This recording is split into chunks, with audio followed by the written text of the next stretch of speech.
కదలిరా కదలిరా కదలిరా కదలిరా కదలిరా కదలిరా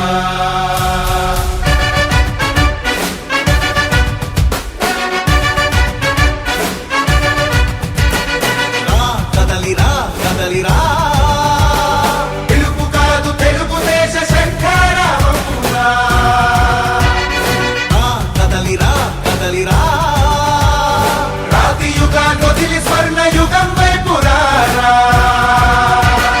జగనూడల మర్రి మన మెడలెక్కి కూర్చుంది చుట్టూ ఉన్న ఎవ్వరిని బతకనివ్వదే అది దాన్ని తుంచి వేర్లు తుంచే ధైర్యం ఉంటే రారా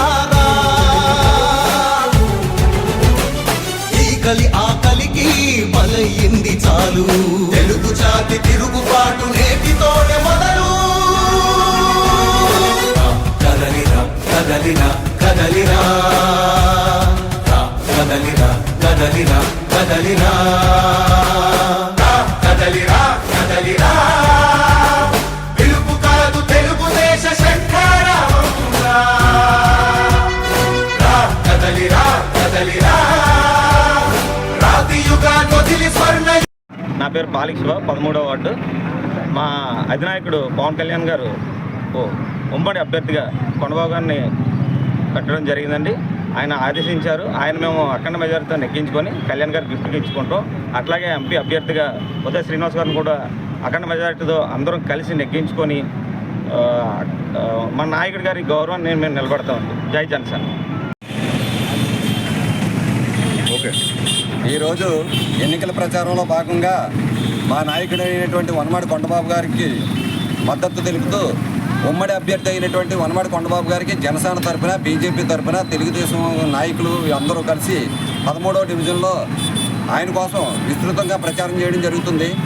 ఈ ప్రచారానికి విశేషమైన స్పందన రావడమే కాకుండా ప్రతి ఒక్కరూ కూడా ఒక కసితో కొండబాబు గారిని నెగ్గించుకోవాలి, అక్కడ చంద్రబాబు నాయుడు గారిని సీఎం చేయాలని చెప్పేసి ఈ సైకో జగన్ని పారద్రోలాలి, రాష్ట్రం నుంచే పారదోలేలాగా చేయాలని చెప్పేసి అందరూ కసిగా ఉండడం జరుగుతుంది. ఈరోజు ఈ 13వ డివిజన్లో విశేషమైన స్పందన వస్తుంది. ఇక్కడ సైకో పాలనకి చరమగీతం పాడడానికి అందరూ నడుము కట్టి ఎవరి కాళ్ళు స్వచ్ఛందంగా ముందుకొచ్చి మద్దతు తెలుపుతున్నారంటే ఈ మా కొండబాబు గారి విజయానికి అఖండ మెజార్టీతో అయిన కాకినాడ శాసనసభ్యులుగా ఎన్నికవుతారని చెప్పేసి మేము దృఢ సంకల్పంతో ఉన్నాం. ఇదే స్ఫూర్తితో రాష్ట్రంలో 175 నియోజకవర్గాల్లో కూడా మా జనసేన అభ్యర్థులైతేనేమి, తెలుగుదేశం అభ్యర్థులైతేనేమి, బీజేపీ అభ్యర్థులైతేనేమి అత్యధిక మెజార్టీతో అత్యధిక శాసనసభ్యులను ఎన్నుకొని నాయుడు గారు సీఎంగా పరిపాలన సాగిస్తారని చెప్పేసి ఆశిస్తూ ఈ విషయాన్ని కాకినాడ నగర ప్రజలందరూ కూడా ముక్త కంఠంతో మీకు తిరిగి లేదని చెప్తూ ఉన్నారు. ఈరోజు 13వ డివిజన్లో కూడా ప్రతి ఒక్కరూ కూడా బయటకు వచ్చి మేము కొండబాబు గారికి మేము మద్దతు తెలుపుతున్నామండి, తెలుగుదేశాన్ని మద్దతు తెలుపుతున్నాము. ఉమ్మడి అభ్యర్థి అయినటువంటి ఎంపీ అభ్యర్థి అయినటువంటి ఉదయ శ్రీనివాస్ గారికి కూడా గాజు గ్లాస్ గుర్తుపై వేసి మద్దతు తెలుపుతామని చెప్పేసి అందరూ ముందుకు రావడం జరుగుతుంది. ఇదే స్ఫూర్తితో మా కొండబాబు గారు అఖండ మెజార్టీతో నెగ్గుతారని ఆశిస్తూ ఈ కాకినాడ నగర ప్రజలందరికీ కూడా అఖండ మెజార్టీతో కొండబాబు గారిని నెగ్గించాలని కోరుతున్నాం.